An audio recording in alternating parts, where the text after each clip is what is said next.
छोटे से गांव पत्थर गांव की सुबह हल्की धुंध और गायों की घंटियों की आवाज से होती थी। उन्हीं सुबहों में एक दुबली पतली लड़की गुड़िया अपनी दूध की बाल्टी उठाए गांव के हर घर का दरवाजा खटखटाती थी। उम्र उसकी मुश्किल से 17 होगी, मगर चेहरे पर जिम्मेदारी और आंखों में संघर्ष की थकावट साफ दिखती थी।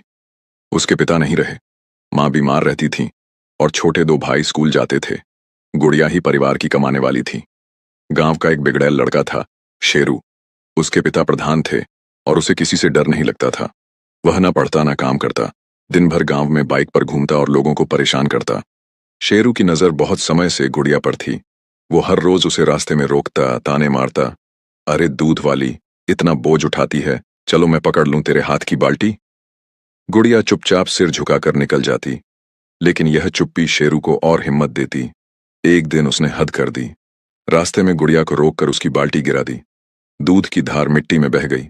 देखा, अब काम से छुट्टी, चल चाय पिला मुझे, शेरू ने हंसते हुए कहा। गुड़िया की आंखें भर आईं, मगर उसने कुछ नहीं कहा।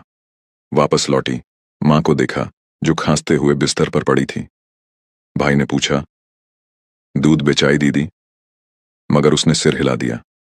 रात को गुड़िया ने चुपचाप फैसला किया, अब नहीं सहूंगी। अगले दिन वो दूध लेकर फिर निकली, लेकिन इस बार साथ में एक छोटी सी मिर्ची पाउडर की पुड़िया और जेब में मोबाइल था। शेरू फिर रास्ते में मिला।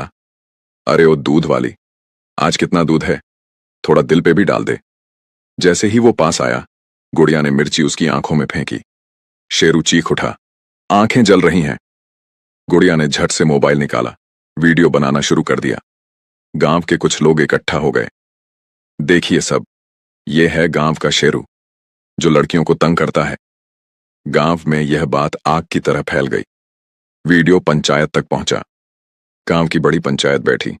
प्रधान को भी बुलाया गया। आपके बेटे ने पूरे गांव की लड़कियों को डर में डाला है, अब सजा तो होगी। शेरू को माफी मांगनी पड़ी।